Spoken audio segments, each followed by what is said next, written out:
Support WrestleTalk! Be kind to each other in the comments.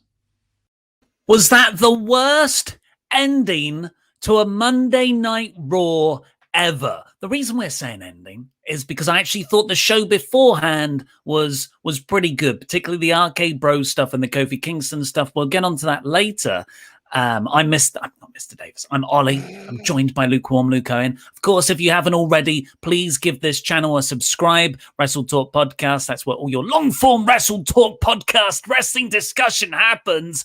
And, the thumbs up button too. And get in your Ultrachats. Is that what they're called? That is what they're told called. off for never calling them Ultrachats. Oh, get in your Ultrachats. But that makes me want to get it wrong even more. Now that we've been told off about getting it wrong, I feel like I now want to get it wrong on purpose because I know that there are certain members of our moderating team that will get annoyed by that. Yeah, so get in your really good chats to WrestleTalk.com/support. We'll answer all of them before the end of the show. But yes, our opening discussion point here is the ending for last night's episode of Raw, which was Shayna Baszler going to Bliss's playground segment. Literally just spat on my screen there. I don't know if it came across. This visceral vile. And it was so bad, it made me go back on a show that I thought, the women's division stuff is terrible at the moment. There's a load of nonsense, but I can cling to the Arcade Bros stuff and Kofi. Maybe this is a okay episode. And then the main event happened. I was like, no, this is terrible. But you know what Luke Owen said? Look, this is Luke Owen at the start of the day today when we're trying to figure out what we should call this episode. And typically we look at what's performed well on the WWE channel, which clips. So we're like, okay, people are talking about those bits. And Luke goes, here's his suggestions here. What next for Alexa Bliss and Lily? Okay, that's kind of Shayna Baszler, haunted by Bliss and Lily. That's quite, literal. That's what happened at the end. Or shock in capitals, WWE Raw not totally terrible. Yeah. And what did I comment underneath?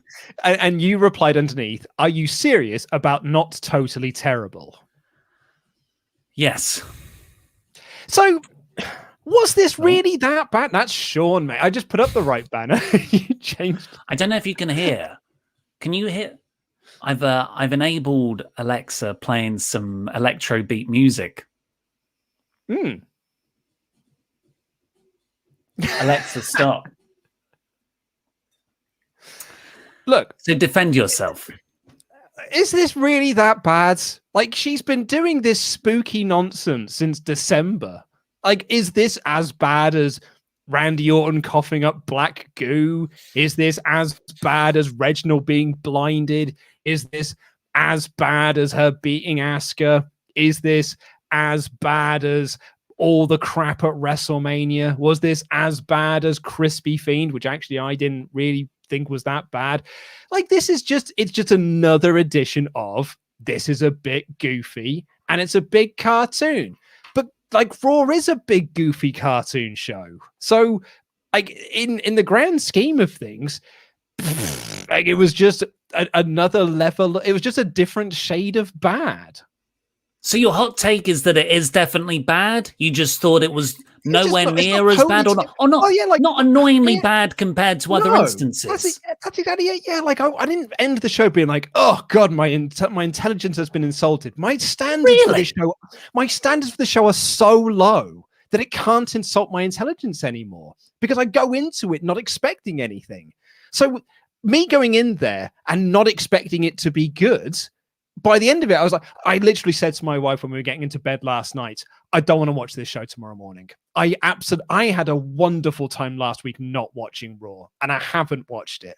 And I was like, I sat in bed, and I was like, oh, I'm not looking forward to get up and watching Raw in the morning. So I got up this morning, and I was like, yeah, go on, put on Raw, watching Raw, taking my notes. 3 hours later, the show ended, and I was like, yeah, well, there you go. That was another edition of Raw. You're making it sound like I get up every morning like, whoop-de-doo. Can't wait for this episode of Raw. It's been on cracking form as of late. No, I went in at the exact same mindset. But actually, I was talking to Alex McCarthy earlier, and I was telling him there is a little bit of hope every morning I wake up on a Tuesday. Because I'm like, I know WWE are going to do a good episode. I know Raw is going to do a good episode, one good episode, at least this year. And it's going to blow all our minds. And I'm always like, is this the Tuesday morning where I get to see it? So there is, I guess there is a bit of, I think it's because you had a week off. And this is a known phenomena on this channel. If you take a week off from watching Raw, you come back with a slightly detached, rosier view on things.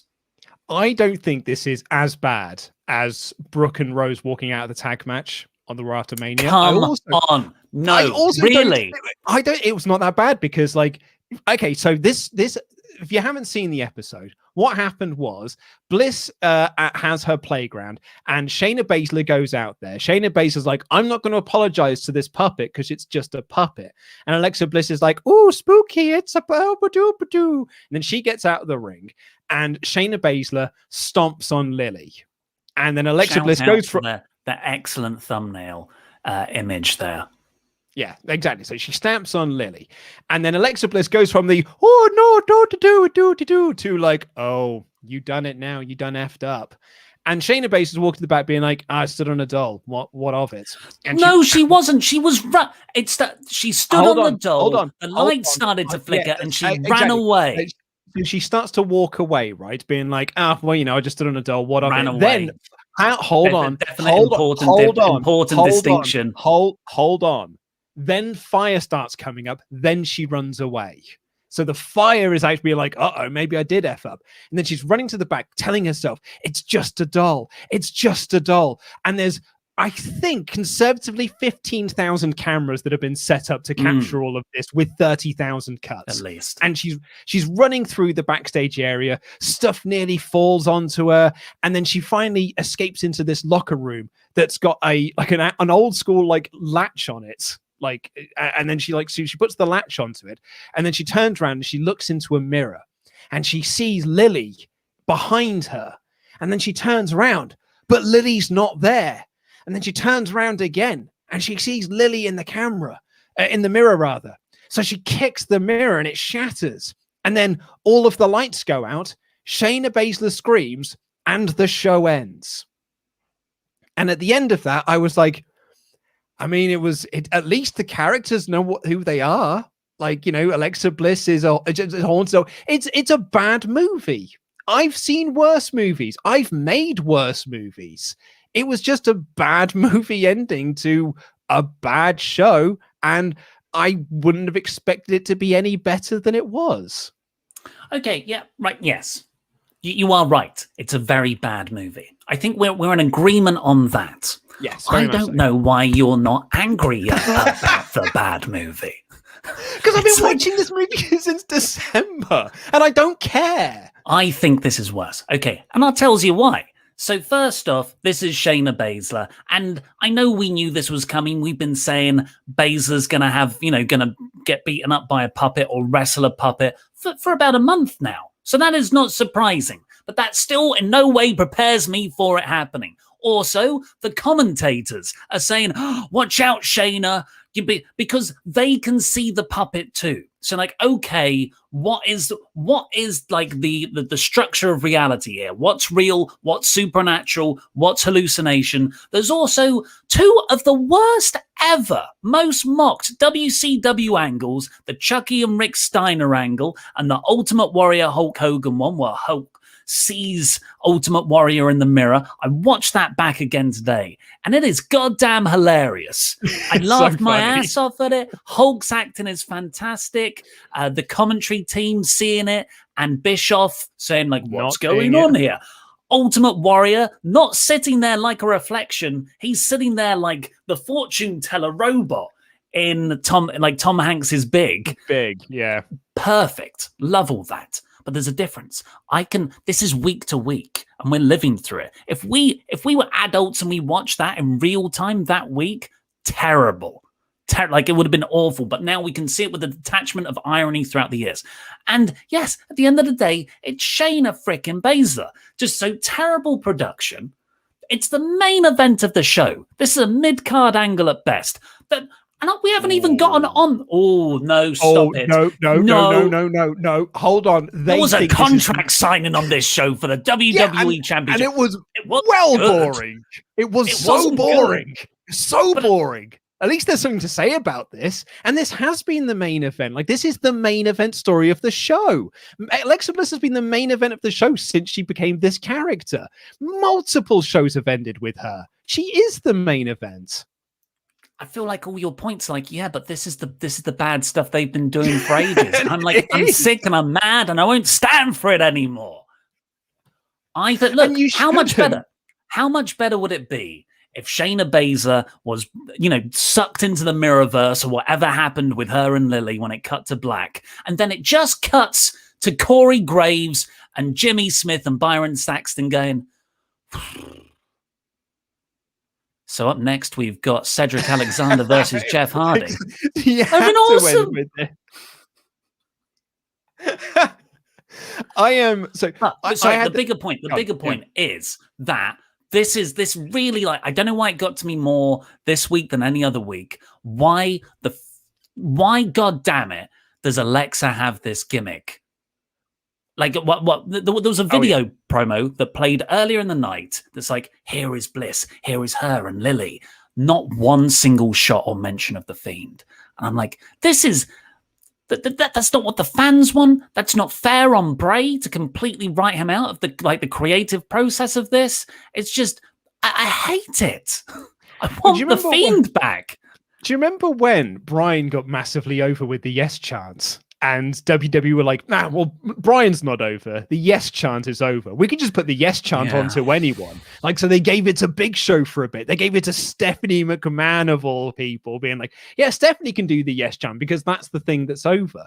I think that they're like, Bray's not over, but like his sort of like the playground and all of that stuff is over. So we can just transplant that onto Alexa. And that's fine now because we like her. And she is someone who sells tickets and whatnot. And she draws in YouTube views. So she's the Fiend now. And I've been saying this since WrestleMania, because they literally cut promos about this where Alexa Bliss was like, I'm done with the Fiends now. And the Fiend cut a promo being like, I'm done with Bliss now. And Randy cut a promo being like, done with both of them now. We're just all moving on with our lives. Because they never had a plan for what happened after WrestleMania. And we're just making this crap up week to week. And this is just another edition. Like, I thought Bliss was going to win the tag belts with a puppet. And I said on the show, I said, you may as well, because it doesn't matter. The tag belts mean nothing. So it doesn't matter. May as well put it onto a doll. And we had a Patreon mailbag question from an admitted massive Alexa Bliss mark. And they said, you're missing the bigger picture here. This isn't about Bliss and the puppet winning the tag titles. This is actually a way for us to get badass Shayna Baszler, because Lily is going to take over Shayna Baszler, and that is how we get MMA fighter Shayna Baszler back. And I said, I'm pretty sure that this is a direct quote, that's worse, because that means that WWE looked at Shayna Baszler was like, don't know how to make her a convincing badass. I guess what we need is a voodoo doll that can possess her. Yeah, it's quite a contrived way to get to something you already had. Exactly. Should we see what people are saying on the Ultrachats? Thoughts. We've got a lot of pages already. We've got 5 pages already. Thank you, everybody, so much. I must say that the super chats aren't eligible, right? Yes, that's right. Producers telling us we might have accidentally enabled YouTube super chats. I don't know how. Yeah, they should be off by now. They should be off by now, but somehow they got turned back on. We're not sure how. Guilty hat, by the way. If this was midway through the show, I would be going nuts for the rest of the night, but it would have been funny. So Anthony Velasquez here says, so let me get this straight. WWE takes one of their most legit badass women on the roster in Shayna Baszler and makes her scared of a doll. Sounds about right. She got beat by Reginald last week. She got beat by Reginald. Why should we be that mad that she's now scared of a puppet?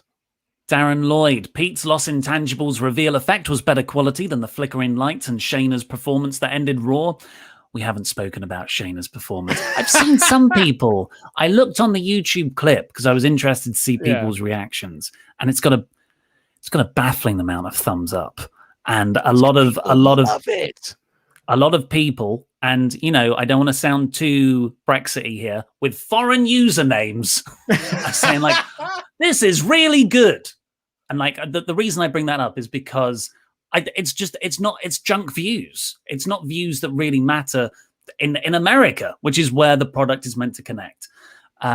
Michael Rivera, I know you guys say no whenever everyone said after what a bad Raw this is, WCW in 2000, and normally I would agree, but Raw recently, and specifically this angle, really reminded me of WCW's Hogan Warrior stuff, although not WCW 2000, it's still a terrible segment. Yes. Yeah. My argument is it's not the worst thing that Alexa Bliss has done since she started this gimmick. Mm-hmm. Jack Nichols, when I was traveling, I once saw a man in Nanjing wipe a Pomeranian's ass. He then proceeded to leave the turd in the busy high-end street. With that in mind, this week's Raw was the worst thing I have ever watched. 0 stars, the worst show on television. Nemo Toad, you guys and Fightful are locked into an eternal last man standing match over Raw. Have you seen this? Oh, I made a comment about it last week because Stephen Larson aren't doing a post show. So when Raw finishes, they're not doing a review of it the second that it airs. They're now doing it on a Tuesday. So actually, they're doing their review after we do ours. And their reasoning for it is very sound. If it's a 3-hour show that they don't want to watch live because they don't enjoy watching it. So you watch it on Tuesday, you can skip all the ads, you can skip all the recaps, and you can watch that show in about an hour and 20 minutes. Sean starts watching the show now at 9:20 and is caught up before the show's even ended. Yeah, it's a good strategy, but we will be the last men standing. Whoever wins, who cares? The main event was wonderfully Russo-esque, dragged a pretty Raw into the usual depths of post-WrestleMania Raw. It's how you leave them, folks. Very true, Nemo Toad. Like I said, if this was in the middle of the show, this would be an all-time great episode. ADGDGDGDGD Wengo says, oh, Shayna, I don't even feel invested in NXT's stellar women anymore. If they get too over, they get called up for this. I'm not even impressed with how SmackDown has booked them as well. AEW has treated their division better right now. Luke? This company. Bacon Rasher. Hi, lads. Even Stephen Larson cannot stomach Raw no more. What an epic balls up this company has made of their own product. A doll. An actual doll closes the show. Seriously, is Vince smoking too much? Thanks for watching so we don't have to. Jam that jam. Jay Gupti. Are you telling me Vincent Kennedy McMahon signed this segment off? 2 years back, he supposedly did not get House of Deletion, and now he signs off on this horse poop. What a week. Luke decides to return to watch Raw. Hope you guys have a better week ahead. I must say, I think that's because House of Deletion was someone else's creation. That's a Matt Hardy thing that was brought to Vince, whereas this is very differently Vince going, oh, wow, yeah, The Fiend, let's do this stuff. Because if it's not Vince's idea, he's not going to like it. Amro, we'll only do a few more of these. We've got tons, but we'll get to the rest at the end of the show. Amro, I'm sorry, but I actually kind of loved the bit when Shayna went backstage. At least she got those acting reps in. I've hated Lily from the start, though, and also hated the bit in the ring and the bit with the pyro, and also effing hated the RK Bros stuff. Oh, Amro, that is legit the only good thing on this show. Oh, Genetic Ghost. How on earth can anyone tear down Kenny Omega and his silly manic cartoon promo delivery and praise WWE for an actual doll beating an MMA fighter? I'll never understand. Well, Genetic Ghost, it's because they make comic book stuff, right? That's what Luke said. What is that's their argument, isn't it? They make movies. They just make bad movies. Zachary T. Robinson, Shayna Baszler is a legit MMA fighter, and it's so sad that she can't have a modicum of control over how she's been booked. At least we have her dominant NXT run to fall back on, I guess. Primetime Flea Gunner, hey Luke and Ollie, Trunk watched Raw again. I bet that's quite fun. Oh, I think I just fall asleep. Yeah. Well, apparently not. And whew, this was bad. Shayna pretty much is getting buried, and Alexa is the only fiend, apparently, so Bray doesn't exist. Anyone that complains about AEW booking is ignoring this S-word product. Nate S., what are the chances next week Shayna is fine, and they don't acknowledge or ask what happened when the lights went out? I think pretty slim. Also, happy Ghostbusters Day, Luke. 37th anniversary. Who you gonna call? Well, just quite timely. This arrived for me in the post today. It's Ghostbusters for the Commodore 64 to go with my collection.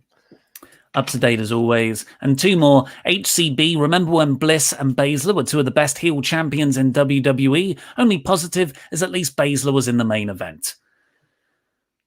Also, at this point, no one is rooting for Carrillo or Ricochet in the eventual triple threat. Oh, God, no one on Raw feels likable. And finally, Jay Gupti again. The way Luke described the segment, it looked like the plot of a movie, See No Evil 666 Return of the Zombies, on the ringside with a doll capable of starting fire, hurting people, and teleportation.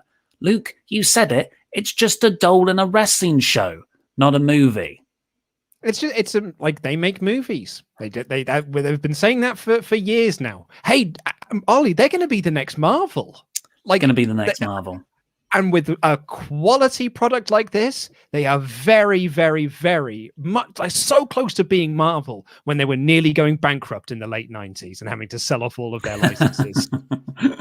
WrestleTalk.com/support. Get all your Ultrachats in there, or read out every single one of them before the end of the show. We've got loads to get through, so let's speed through this episode of Raw. It'll be a lot less painless, lot less painful that way. I thought it was going to start good for a moment there. There was a tag team battle royal, and I was like, oh yeah, RK Bro are getting an entrance, whatever. Nobody else did. I don't care. We can start with a match for a change. Then out came AJ Styles and Amos, and we got a 10-minute promo. I thought this was just going to be AJ and Amos come out and then join commentary. But no, because they didn't give people entrances, AJ Styles had to give everyone an entrance. So AJ Styles has to introduce all of the teams individually. And then that allows Matt Riddle to have a response. And then apropos of nothing, the fucking Miz comes out so he can cut a promo as well. This was awful. And this made the tag division of Raw is so lame. 2 teams in this tag team battle royal only had a member each. Because Lindsay Dorado was out there on his own because they got rid of Kalisto. And Morrison's out there on his own because Miz is injured. That's how crap their tag division is. When Morrison came out pushing Miz in the wheelchair, which actually did provide a funny moment when the wheelchair sort of got away from Morrison on the ramp. That was quite. They played it in slow-mo. I thought, okay, so Morrison's going to get a bit of a run in this. No, he was eliminated first. Or very close to. Lindsay Dorado was out first because Johnny sprayed him in the face with the drip stick. He's got a super soaker now. That's his new gimmick. I hate Johnny Drip, by the way. It is. If it's heel heat, congratulations. But him saying it makes me cringe so much. Yeah. What's it meant to be? Is it meant to be a leaky penis? It's meant to make him look like a prick, I think, and it's succeeding. After that, we got Mason T-Bar dominating things for a bit. Who cares, though? Everybody ganged up on them and threw them out. And then we sort of get down. Riddle gets thrown out at one point, and we sort of end up with Kofi Kingston, Randy Orton, and both members of the Viking Raiders. And Riddle jumps in the way of what was it? Trouble in Paradise from Kofi. Yeah. Takes that in front of Riddle, and Randy goes to throw Kofi out, but then the Viking Raiders throw out Randy. Viking Raiders win. So I thought, and I'm pleasantly surprised by the result, because I thought we were going to get RK Bro effectively. This was just a way to get them into the title picture. They're a hot act, but they're taking their time with that story with the New Day, letting Randy and Matt Riddle's relationship grow. And yeah, but you can hold that off until SummerSlam. Yeah, no, I agree. I thought when I saw both them and the New Day in there, because they've been feuding, I didn't think that they would go with RK Bro or the New Day. So really, then it just came down to it doesn't matter which of the other teams wins because they're all at the same level. So pleasantly surprised for Viking Raiders. I really liked the ending of this actually, with Kofi breaking up. Like Viking Raiders were going to do that spot where they body slam each other onto someone else, and Kofi did his like foot stomp thing on, so he took out both of the Viking Raiders. There's some really nice stuff in this. After that, we got AJ Styles and the Moss going up to the Viking Raiders, who were very excited backstage.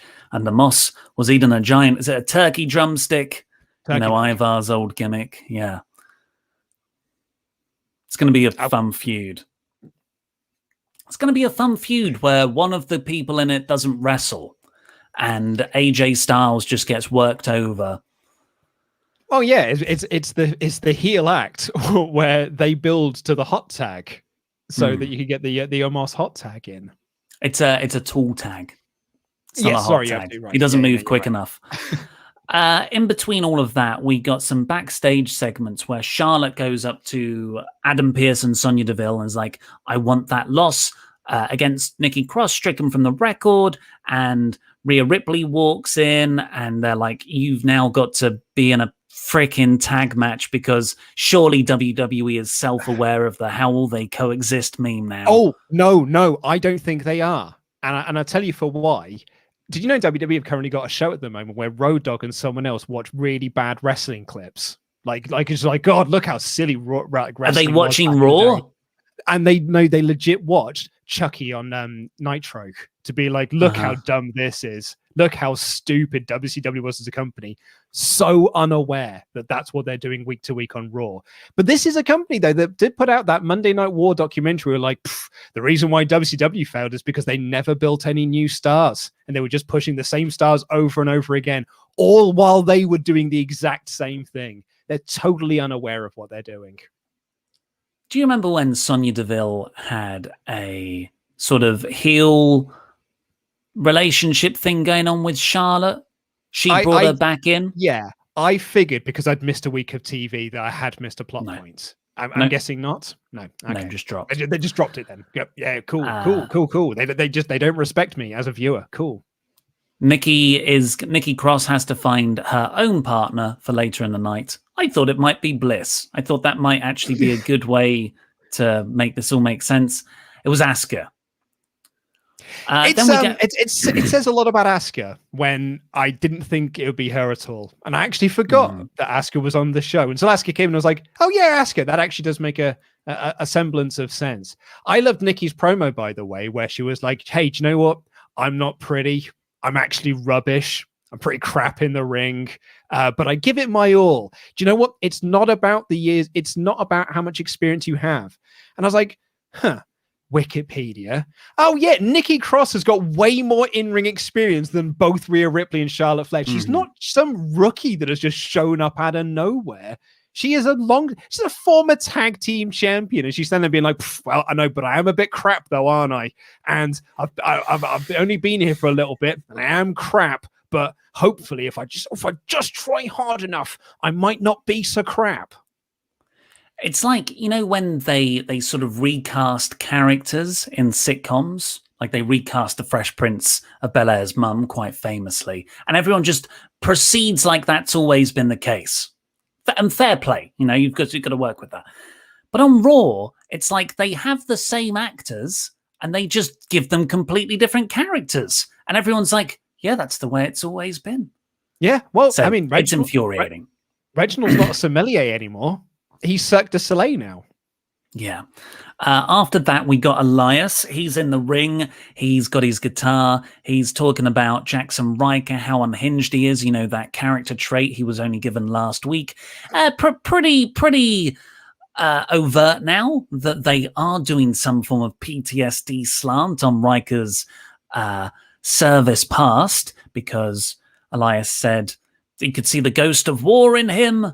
Ryker attacked him from behind. They had a match. Elias ran away.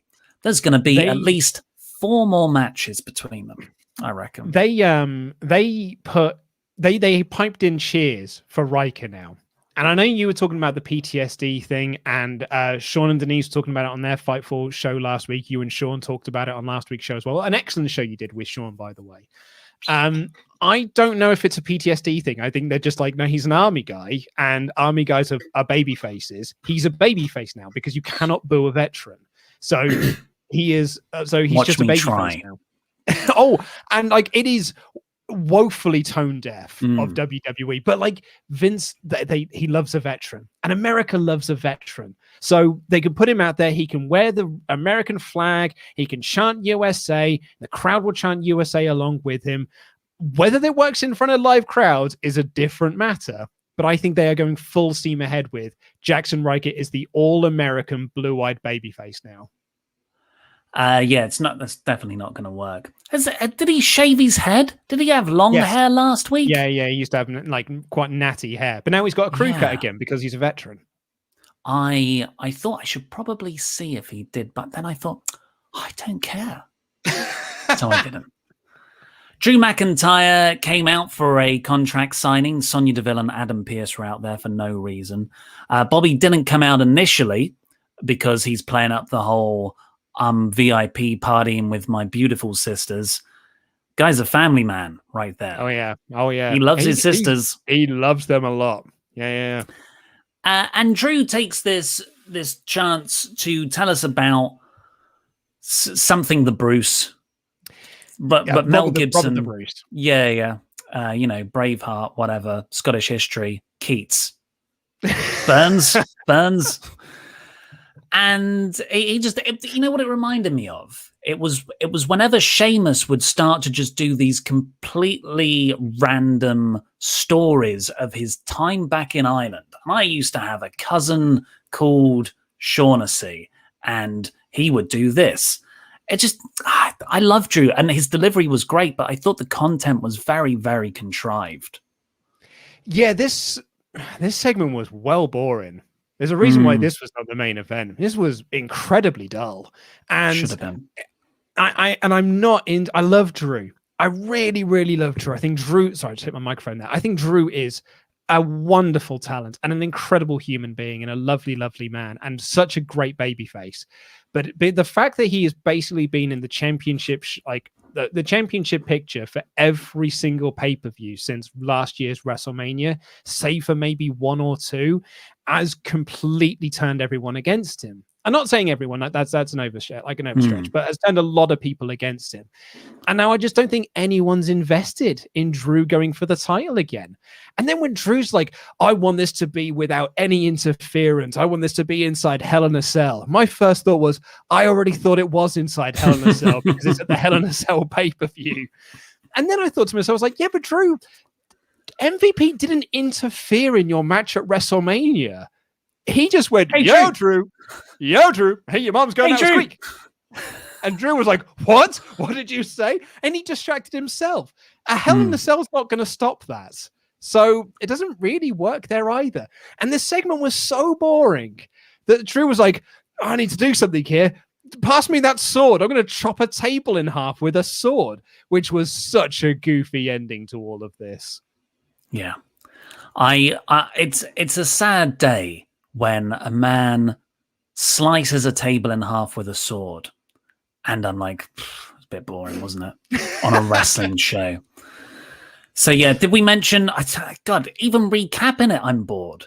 Did we mention that Drew can't go for the title if Bobby's the champion? No, that's a thing. Well, that makes me think then that Drew's going to win. So we can do Bobby versus Drew again at whatever the next pay-per-view is. Oh, shut up. I mean, it could be. No, I think I feel like Drew, I just had this sudden pang of anxiety today that Drew is going to lose. He's going to be in a mid-card holding pattern until August. He's going to get drafted to SmackDown. He's going to feud with Roman and lose. And then next year, Drew will just be a Braun Strowman. Not a Braun Strowman in terms of like, I'm a big guy, but a Braun Strowman in like, oh, so they missed the boat. They had him. He was hot. Yeah. He was on top. Yeah. And now he's never going to get back there. We'll sit there and be like, hey, do you remember when Drew was really over And, we'll talk about it in very reminiscent terms. Although I do think, this kind of leads into a segment we get later.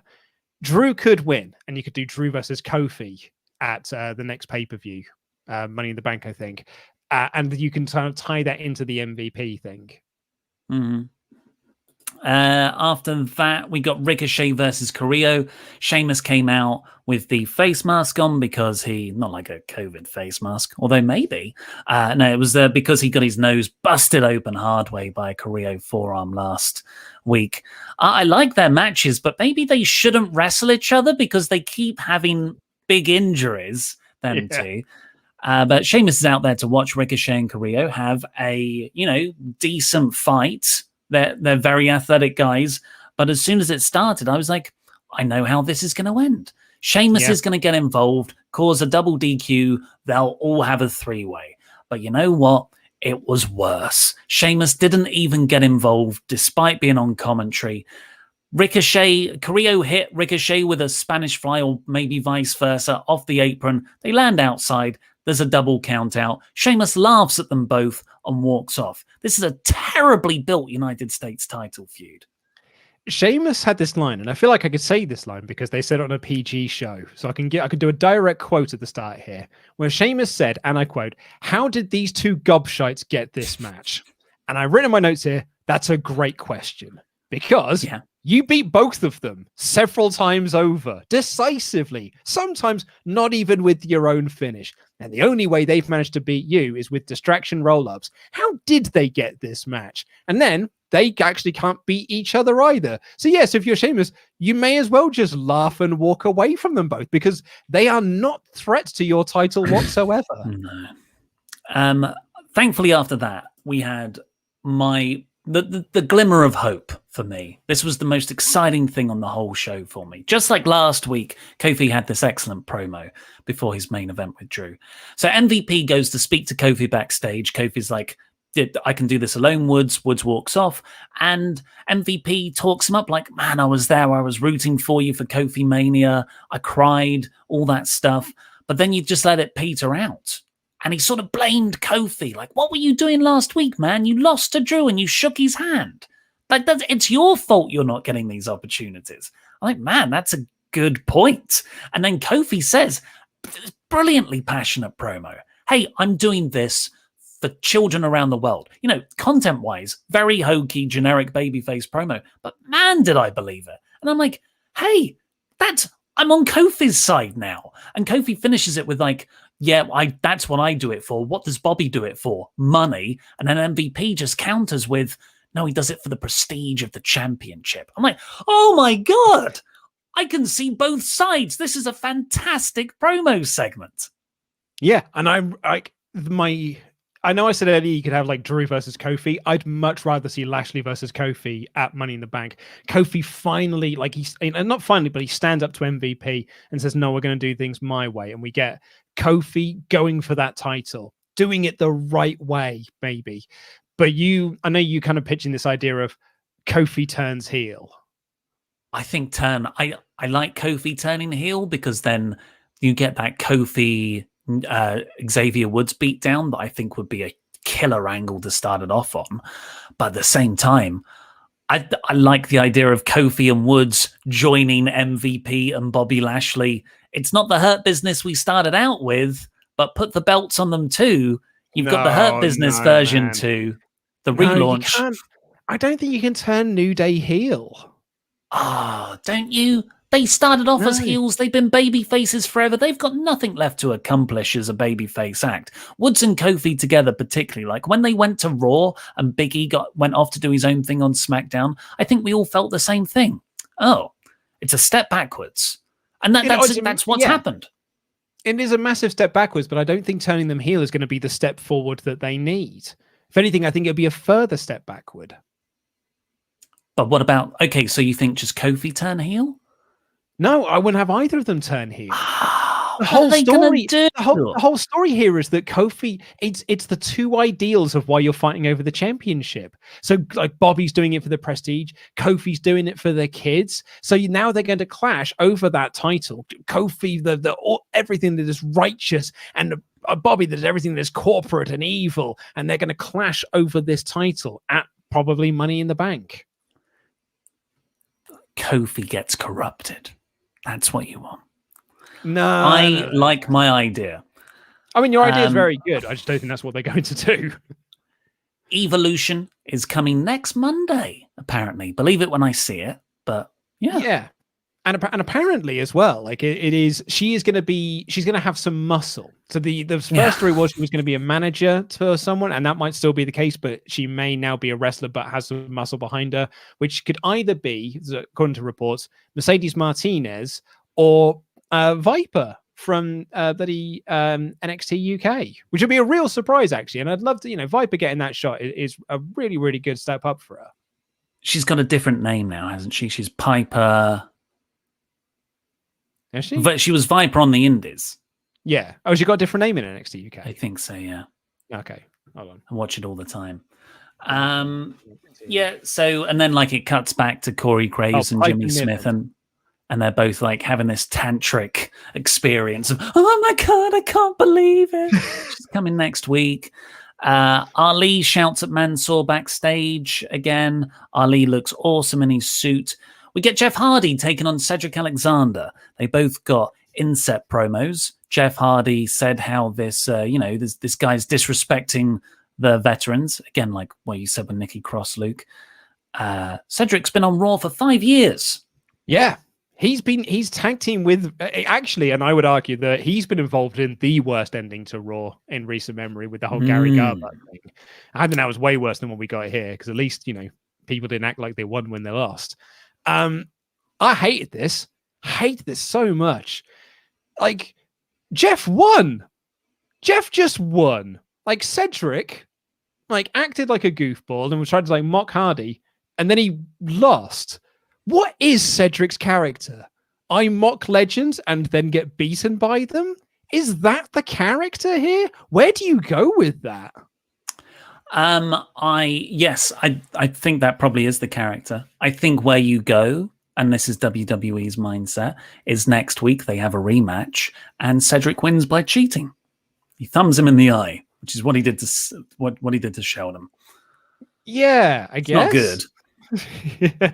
I actually thought, I was thinking about this today. I was like, oh, do you know what would be quite nice actually is he could probably go into a feud with MVP, because MVP was around at that same time. And I was like, oh, they were literally in a faction together only a few months ago, and I've already forgotten about it. After that, we got Asuka and Nikki Cross taking on Rhea Ripley and Charlotte Flair. Rhea and Charlotte were just, not coexisting the entire time. They were constantly hitting each other or blind tagging each other in. I found it got very tired for me very quickly. I don't like the structure of the match where Nikki Cross is just this thing to be played with, and Ripley and Flair just, the match is between them, not with Cross. I think it undermines Cross and Asuka. Asuka got the hot tag, ran wild, but actually it was Charlotte who won the match for them, hitting a natural selection on Ripley. And Cross and Asuka celebrate like that was a big win that they accomplished themselves, also making them look crap. Why weren't they working over Asuka and build to the Nikki Cross hot tag? If Nikki Cross is your experiment here of maybe trying to get her over, why wasn't Nikki Cross the one to get the hot tag, as opposed to Nikki Cross being the one who's just beaten up 100% of the time by Charlotte Flair and Rhea Ripley, who are so much better than her that they can beat her when they're not even paying attention?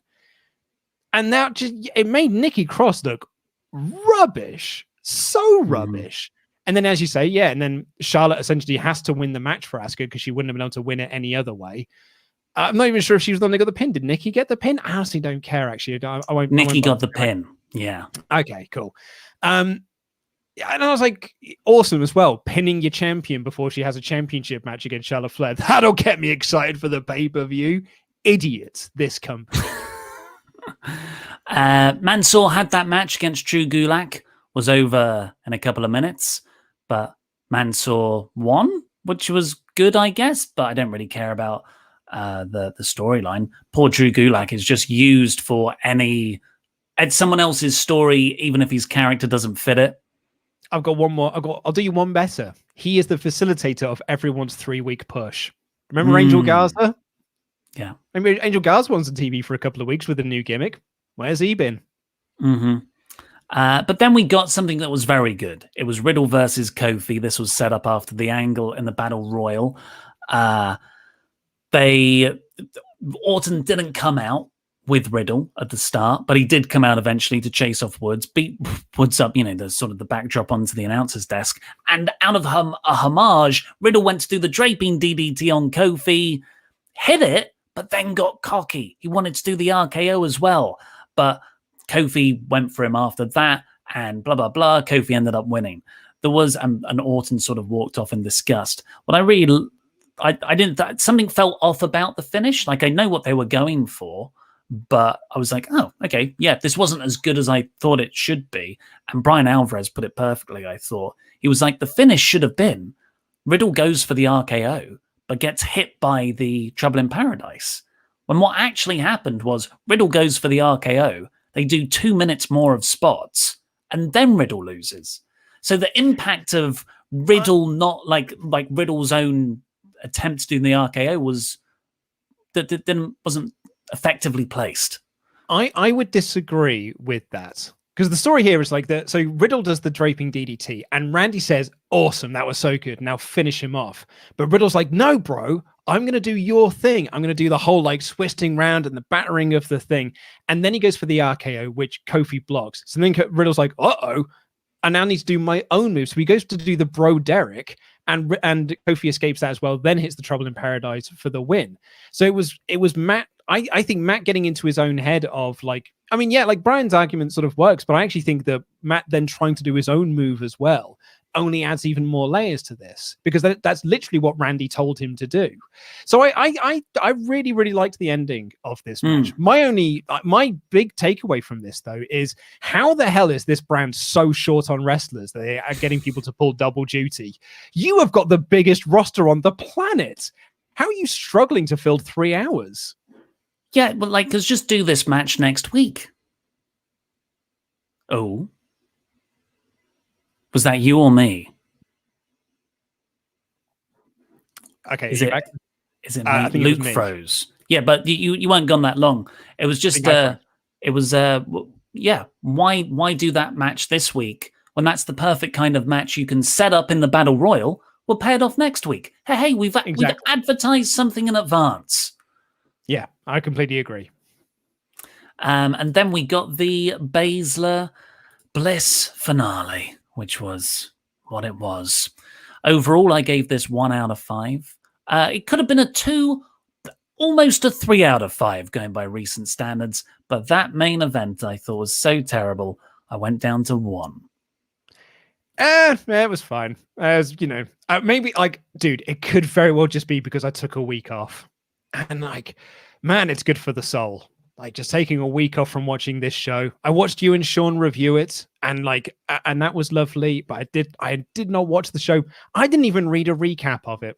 I literally just waited until you guys came on air, and it was just a much. I actually still don't fully know what happened on the show, but. Everyone was very much in agreement with you, though. I probably would have given it 2 out of 5, but 60% said it was 1 out of 5 rawful. 20% said 2 out of 5 poor. 15% said 3 out of 5 average. 3% said it was a 5 out of 5 show. Wow. One thing, speaking of polls, what can our Patreons expect next week, Luke? Well, what won the poll for WrestleTalk Extra, which is our Patreon exclusive podcast where we review a classic pay-per-view, and it usually goes like 3 to 4 hours as well, because we look at all the news from around the time from the Wrestling Observer and things like that. Holy heckins, King of the Ring 1998 won our poll for the June edition. That's the one with the Undertaker Mankind Hell in a Cell. So yeah, that'd be really, really exciting to watch. But like, you want to talk about an observer? I'm really excited to reread that. I am super curious to reread. Yeah, that's going to be a lot of fun. You can get that if you go over to WrestleTalk's Patreon, become a pledge hammer today. That's $5 a month. We've got loads of other tiers. You can partake in Wrestle League as well at $5 a month. And if you go all the way up to $25 a month, you go into the WrestleTalk Podcast Hall of Fame. Like these lovely people. Thank you very much. Chris, the Cypriot Sensation Patrol. No one names their kid this anymore. Larry. Luke's favourite fan, the one, the only, the awesome Bubba. Ronald Coleman. Baby. The roller coaster, Robert Acosta. The Vision. Adonis. The blacksmith, Jason Smith. Ryan B. Bad. The British Bulldog, Philip Boy J. Smith Jr.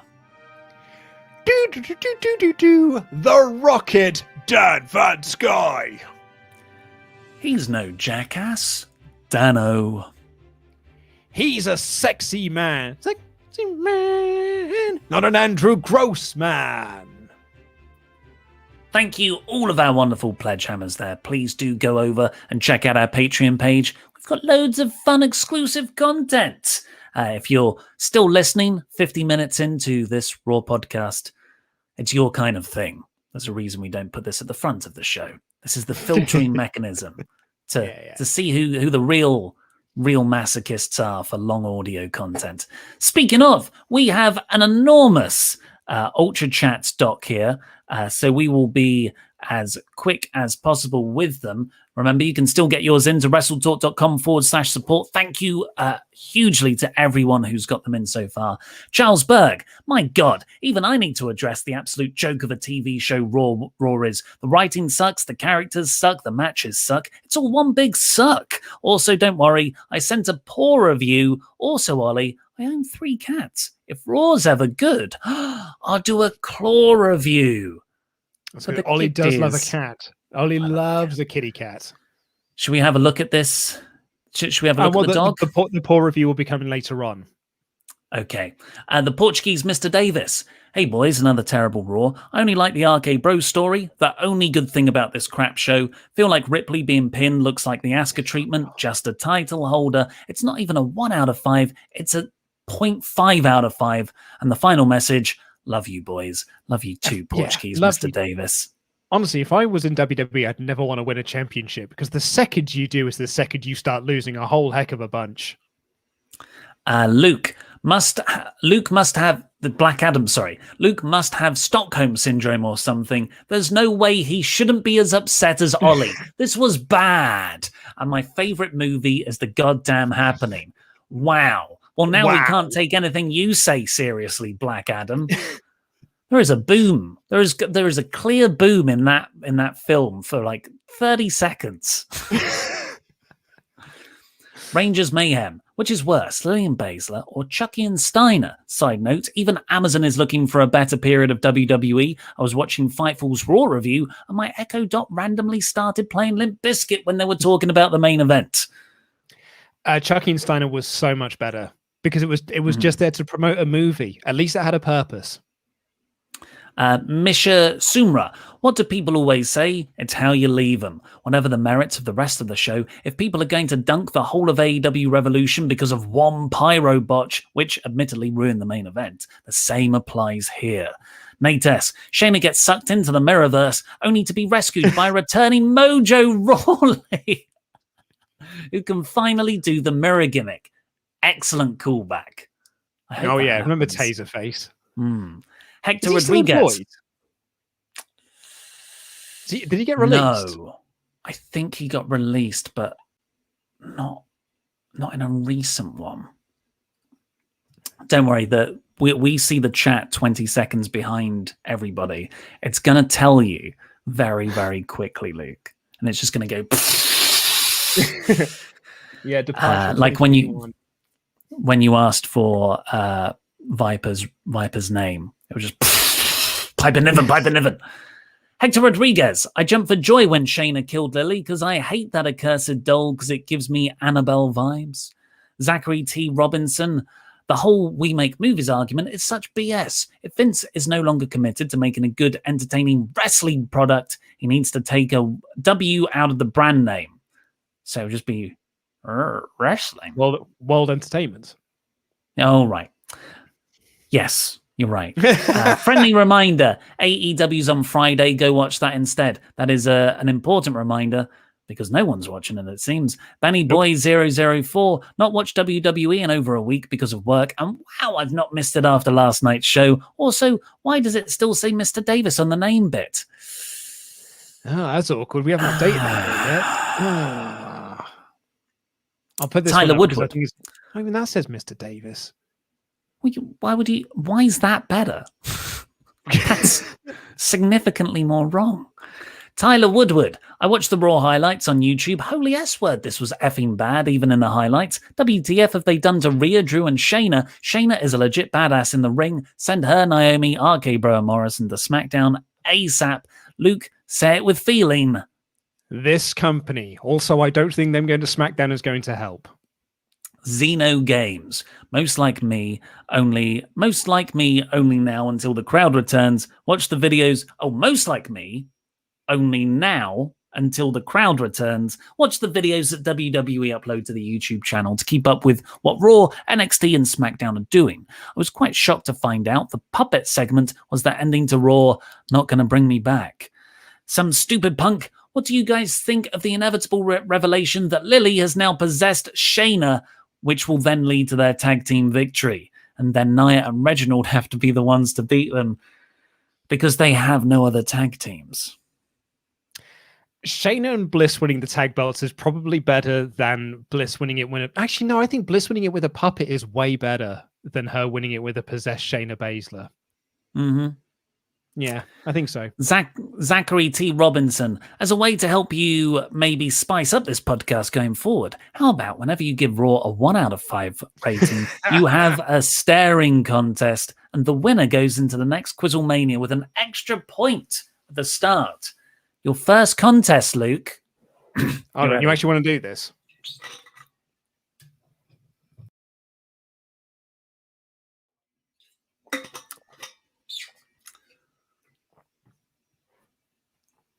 Okay, right.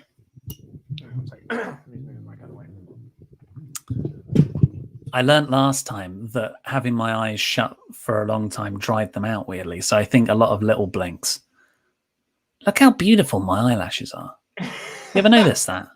Oh no, I've said that to you for many years. Okay. 3, 2, 1, go.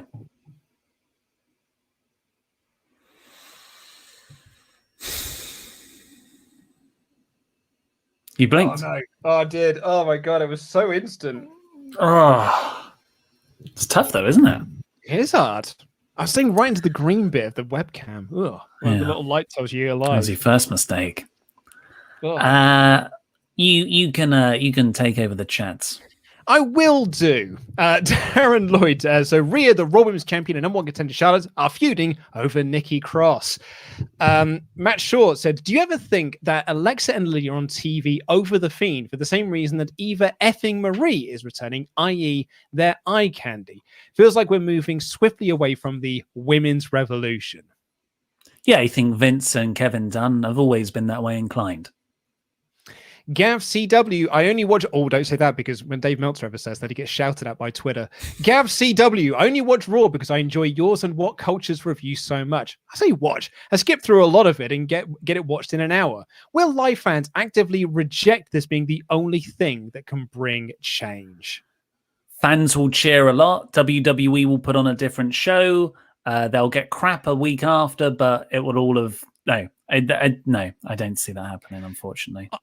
I said this to my wife last night, but like my theory is that they're basically in a holding pattern at the moment. They don't want to do anything good because they're waiting until fans are back. So like the next month of TV is going to be awful because they're actively not putting on a good product because they don't want to do any good stuff before fans get back, right? They're now doing a draft. So I think now it's actually going to not get good until the draft happens and then we can have the big reset. I said this theory to Sean, and he just shouted at me for 2 minutes saying that there's always an excuse. There's always something that they're going to, Zero said, I'd much rather watch Okada versus Tagagi on repeat than watch Raw once. Well, it was a good one. That's not a bad thing, Zero. It's not like you're saying, I'd rather watch Shelly Martinez versus Thingy from TNA on repeat. You literally just said then, I'd rather watch a good match than watch Raw. Matt Shaw, I look forward to Charlotte tapping out Lily Clean at SummerSlam. Tariq Ali, WWE cannot book baby faces. In this show alone, Jaxson Ryker, what a babyface. Nikki Cross and Asuka, Muppets that celebrate a win by infighting. Humberto and Ricochet mock an injured Sheamus. Who even is the face in Shayna and Bliss? Love you guys. Neither of them are. Josh B17, I thought they'd done a pretty good job with Mason T-Bar in the match. Just need to drop the names and the face paint now. Yeah, they did look good, didn't they? I agree. But the Mace's mannerisms are cringy. Yeah, I mean, I don't think dropping the names and face paints is going to help much. BRP Entertainment. I remember watching Impact all the time, and AJ was the top guy, and we all loved him. Look at him now. Really wish he went to AEW, as that was the leaked plan, and it didn't go to plan. That was the plan. It was meant to be the big debut. Instead, it was Jack Swagger. Sarah Sullivan. My boyfriend just showed me the 3 Sane and Shayna matches. Oh, the 3 Kairi Sane and Shayna matches from NXT a few years ago. Woke me up to show where the badass girl from the match is now on Raw. This leaves me with the room vibes. Lashley looks cool, though. Have a good day. Yeah, no, it is, because both of them were being done to be good, and they just both came across being bad. Tyler Woodward, I was so effing bored of Miz and Morrison. Draft Morrison to SmackDown, put him in the IC title picture, and have him win the bloody thing. Also, side note, I beat Adam Pearson on the Talk Wrestling quiz last night. This shows that I should be on Quizzlemania. Book me, Adam.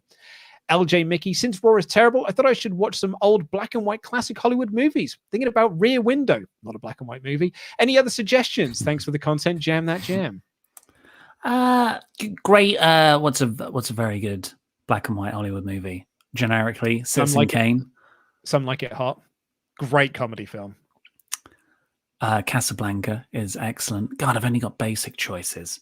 L'Atelier by the early 30s French director Jean Vigo. Anything from the French poetic realism movement in the 30s and 40s. Marcel Carné, Jean Renoir, all of those. Do you know what Ollie did for his? Was it your masters that you did this in? Yeah. Classic 1930s French cinema. James Hadley says, in regard to Bliss's gimmick, this is the same company that attempted to move the Yes Chance to Big Show. It's completely in the realm of possibility. They would just give someone else's gimmick to someone else and do it with no shame. Dean Barretton, I'm not a fan of Kofi, never have been. However, at least that promo put some much needed character development and motivation rather than registered tag team. Look at our funny costumes. Our promos make no sense. Trumpet distraction. Riley Finlayson, is Gulak a heel now? Did Garza putting a rose up his ass turn him heel? Why didn't Mansoor face Garza, who beat Gulak twice? Where is Garza? Is he feuding with the Street Profits again, or seducing my mum? What's going on? Sheamus cosplaying Rhodey Ma as Cody Rhodes? That's a nice internal dialogue of like, what is going on right now? That's an encapsulation of someone trying to rationalize what's happening on Raw, even though it makes no sense. Dean Perezin, they need to go back to Riddle and Randy just having backstage segments. As for me, this copying each other's moveset is getting old fast. Pete Dunne and Riddle didn't need to do this because of the strength of the skits promo. Less is more. I disagree. Sorry, I disagree. I think this is a rarely well-paced and told story. And Zachary T. Robertson, did you guys see Mansoor had FTF on the side of his boots? Quizzlemania's influence is growing within WWE by the day. Well, no, that's Sean, that is. The FTF version. Kevin, as I didn't watch the show, I made a short list of bad endings so you can tell me how bad it was. Cedric is a janitor. Corbin's mid-card vortex winning everything. Seth versus Kofi interrupted by the bar. Retribution attacks Drew. Corbin joins Hurt Business. I think Cedric as a janitor is up there, and Seth versus Kofi interrupted by the bar, but I'd put Shayna alongside all of those. Start recording. What do you guys think would be more likely to win a singles title first? Chad Gable or Cedric Alexander? Probably Cedric. At least he's in the singles thing at the moment. Chad's in a tag team, so he's not winning any singles titles anytime soon. Also, who are your early picks for Money in the Bank? I'd either say Cesaro, Owens, and maybe Nakamura. Yep, all SmackDown. Crikey. Brock Lesnar. Yeah, probably. Maybe someone like him. I don't know. Maybe I don't know. Kofi. Raw doesn't have a mid card, so it's hard to really pick one out. Yeah. Matthew 2998. WWE believe you can't boo a veteran. However, they recently released a veteran in Steve Cutler. The booking in WWE is so bad and repetitive, I could miss 3 weeks of Raw and come back and still see the same matches. Some stupid punk. King of the Ring 98's Taker versus Mankind was the very first wrestling match I ever saw. Hot damn. That is a bad barometer to start with. I was 8 in a hotel room and ordered close to $800 of pay-per-views because I didn't know what pay-per-views were. But that match enthralled me from the moment I saw Mick climb the cage. Oh, my parents would have been... you. Oh my God, my parents would have lost their minds. But I spent $800. I'm not sure my parents ever had $800.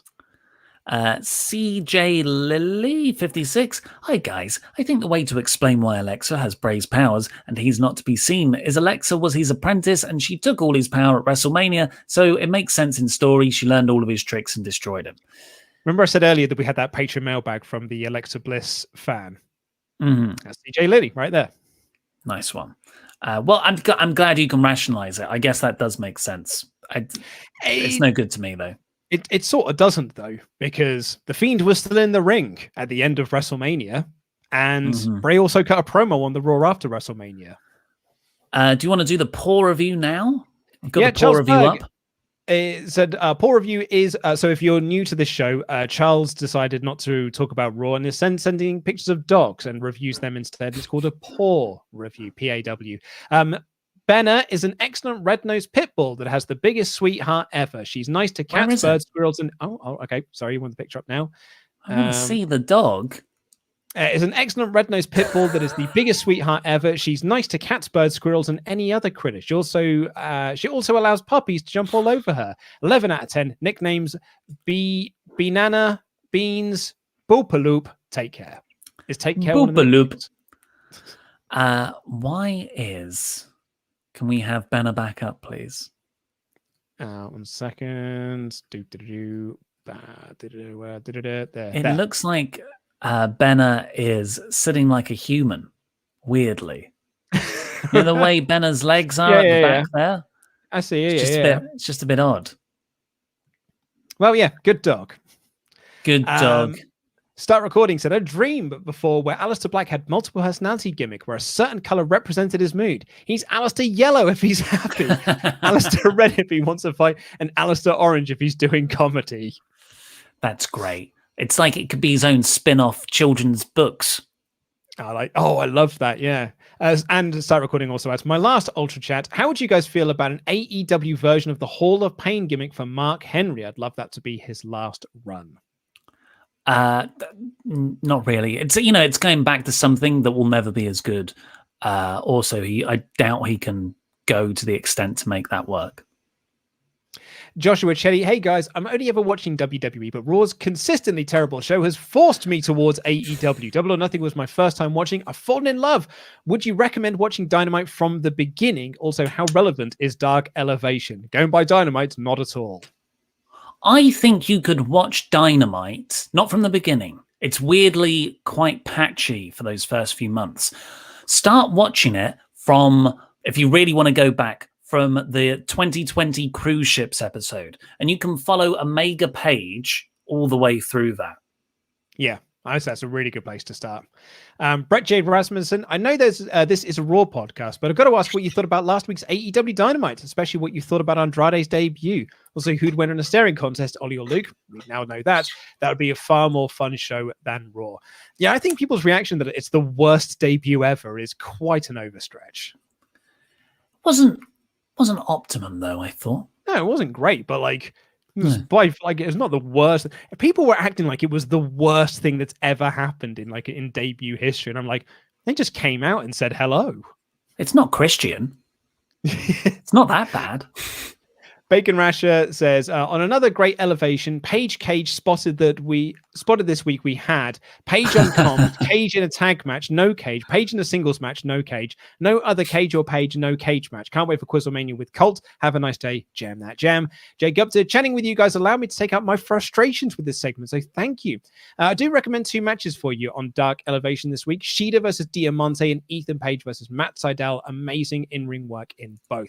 Thoughts on Andrade in AEW? Yeah, good signing. I just think, AEW's roster's a bit bloated right now.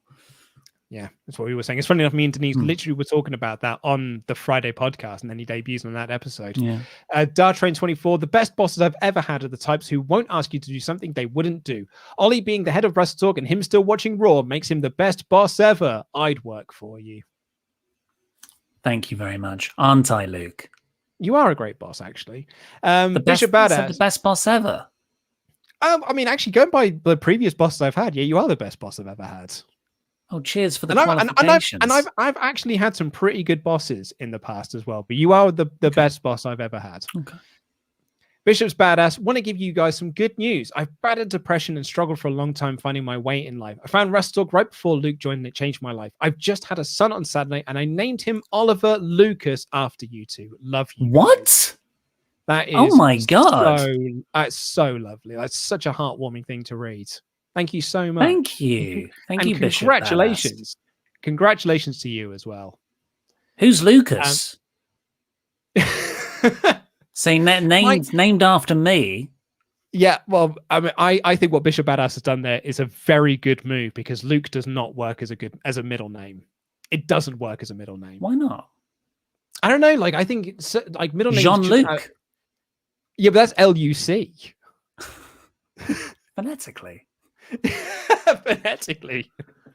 Start recording. Non-Raw related. What a shame. Just wanted to know what your guys' favorite and least favorites accents are outside of London. I'm from the West Midlands, and it's so funny when my American friend copies me accents. It's the Scouse accent is the best accent that this country has ever had, closely followed by the Northeast accent, which is gorgeous.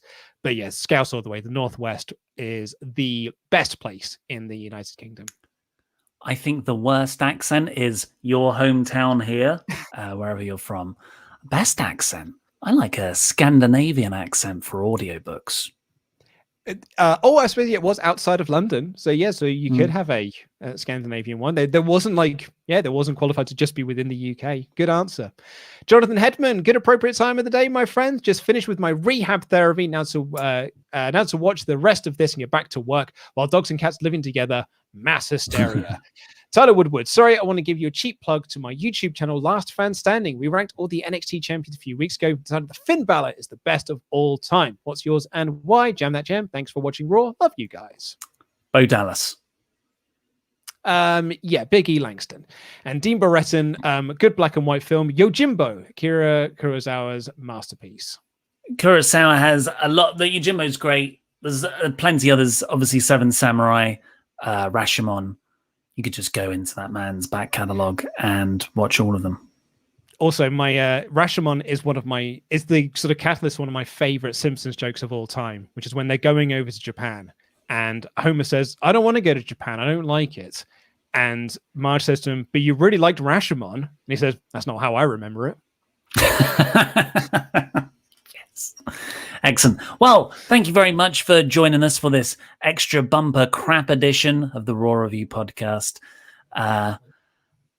It's maybe next week will be the week it gets good. It's the go home episode for Hell in a Cell. That's not the week, is it? It's not going to be until the live fans are back. Like, I know Sean's they've always got the excuse, and Sean is right. They've always got the excuse. Their current excuse is we're waiting until fans are back. Then it will be we're waiting till the draft. Then it will be we're waiting for Royal Rumble. Then it will be we're waiting for WrestleMania. What do we got coming up on the WrestleTalk podcast channel this week? Hey, this week it's a pretty quiet week this week because we've got no pay-per-views or no AEW review, but it is the NXT podcast tomorrow with the intangibles. Then on Friday, it'll be me and Denise talking about all the latest news from the week. And then Pete and Tempest will be doing the SmackDown review on Saturday. And then, man, next week, you want to get subscribing now because next week, Monday, Pete and Tempest are reviewing TakeOver in Your House. Tuesday, we're doing Raw. Wednesday, Pete and Tempest are doing NXT. Thursday, Pete and Tempest are taking on Laurie in Hell in a Cell predictions. Friday, it's the magazine show with me and Denise. Saturday, Pete and Tempest are reviewing SmackDown. And then on Sunday, me, Tempest, Pete, and Laurie will be doing live reactions to Hell in a Cell. And then on the Monday, me and Laurie are reviewing Hell in a Cell. So if you like podcasts, if you like long form wrestling content that isn't going to like cheap out and not review Raw like those Steven Larson lads, those jobbers, then you want to stick around here, subscribe to this channel. We very much appreciate it. Also, we love Steven Larson. Jam that jam, friendos. Jam that jam. Fist me. Oh, do fist me, bro. Do it the other way. There it is. Yeah. Whoa. Hey. Like a seesaw. Hey.